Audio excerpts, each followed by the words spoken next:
Welcome to live class. आज हम अपनी हिंदी ग्रामर की क्लास में पार्ट 4 संज्ञा पढ़ने वाले हैं। बेटा संज्ञा क्या होती है, इसके बारे में आप पिछली कक्षाओं में पढ़ते आए हैं कि संज्ञा किसी व्यक्ति, वस्तु, स्थान, प्राणी या भाव के नाम को संज्ञा कहते हैं। यानी किसी का भी नाम जो होता है वो संज्ञा कहलाता है। अब संज्ञा के कितने भेद होते हैं? संज्ञा के 3 भेद होते हैं: व्यक्तिवाचक संज्ञा, जातिवाचक संज्ञा और भाववाचक संज्ञा। व्यक्तिवाचक संज्ञा क्या होती है?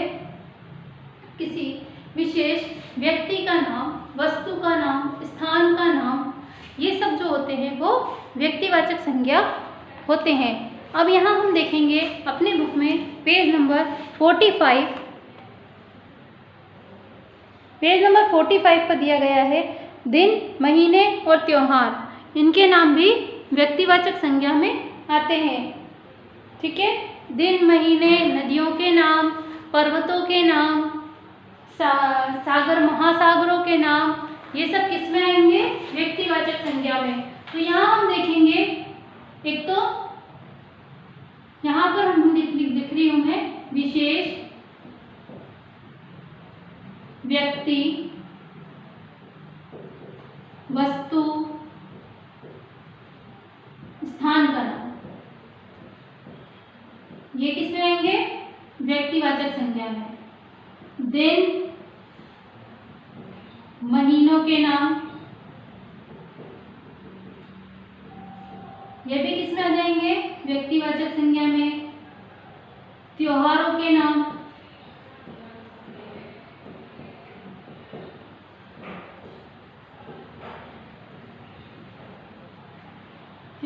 नाम, नदियों के नाम,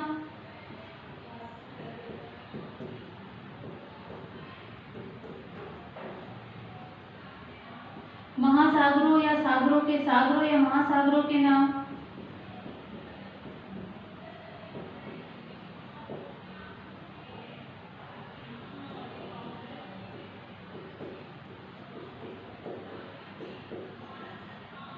ठीक है, इनके नाम किसमें आएंगे? सभी है व्यक्तिवाचक संज्ञा के अंतर्गत आएंगे।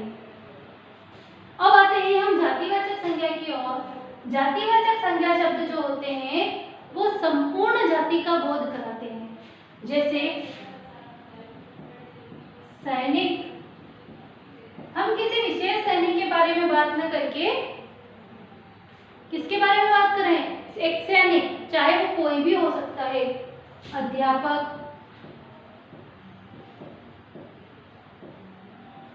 लड़का, तो हम इसमें किसकी बात करते हैं? संपूर्ण जाति की, संपूर्ण जाति के बारे में। यहाँ पर हम ले सकते हैं लड़की, गाय, ठीक है। इस तरह जो शब्द होते हैं वो जातिवाचक संज्ञा के अंतर्गत आते हैं। अब भाववाचक संज्ञा में हम ले सकते हैं गुण, दोष, दशा। अब मैं इसमें ले सकती हूँ जैसे मिठास, ठीक है। दोष में मैं ले लेती हूँ बुराई, वो बुरा है तो उसकी भाववाचक संज्ञा क्या होगी? बुराई, ठीक है। दशा, बुढ़ापा, बचपन, ये हम ले लेते हैं भाववाचक संज्ञा में। भाववाचक संज्ञा के द्वारा, भाववाचक संज्ञा जो शब्द होते हैं वो हमें गुण, दोष, दशा या भाव, हमारे मन के जो भाव होते हैं उनके बारे में हमें बताते हैं। भाव क्या हो गए? खुशी, गर्मी, सर्दी, ये सब क्या है? हमारे मन के भाव। इस तरह से आज हमने पढ़ा कि संज्ञा के कितने भेद होते हैं और कौन कौन से शब्द संज्ञा शब्दों के अंतर्गत आते हैं। अब हम चलते हैं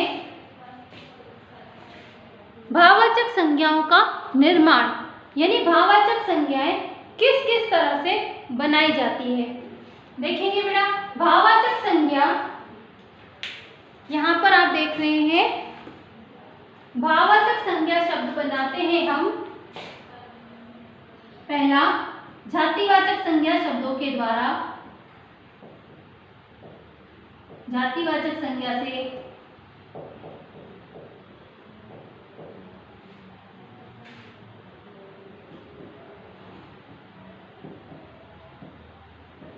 भाववाचक संज्ञा बनाना। अब हम कैसे कैसे बनाते हैं हम यहाँ देख रहे हैं। जातिवाचक संज्ञा से बनाते हैं।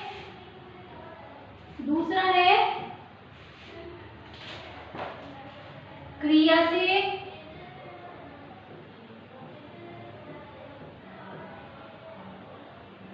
तीसरा विशेषण से,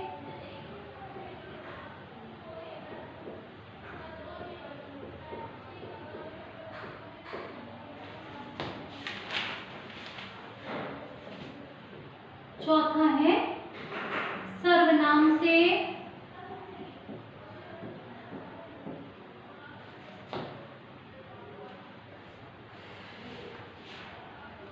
और पांचवा है अवयव से।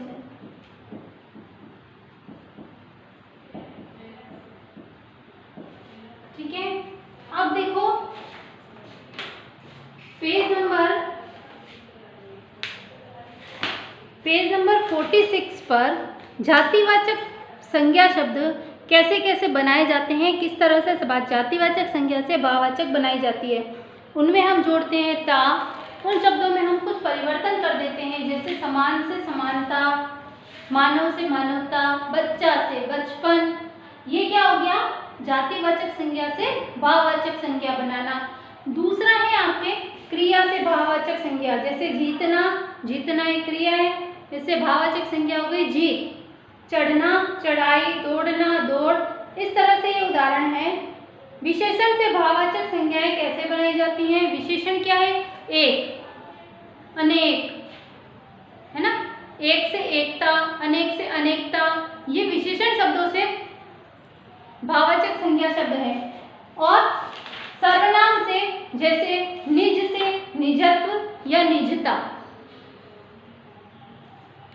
मम से ममत्व या ममता, अहम से अहंकार। ये शब्द क्या है, पेज नंबर 48 पर दिए गए हैं आपको। सर्वनाम से भाववाचक संज्ञा बनाना। और लास्ट है अवयवों से भाववाचक संज्ञा किस तरह बनाई जाती है। वाह, वाहवाही, आगे, आगा, दूर, दूरी, धिक, धिक्कार। इस तरह से भाववाचक संज्ञाओं का निर्माण किया जाता है। इस तरह आज हमने अपनी क्लास में पढ़ा संज्ञा किसे कहते हैं, संज्ञा के कितने भेद हैं, कौन कौन से नाम व्यक्तिवाचक संज्ञा में आएंगे, जातिवाचक संज्ञा में किसका बोध होता है और भाववाचक संज्ञा में किसका बोध होता है, और भाववाचक संज्ञाओं को किन किन शब्दों के द्वारा बनाया जा सकता है। आशा है आपको ये संज्ञा वाला पाठ, संज्ञा पूरा समझ में आ गया होगा। अब आपको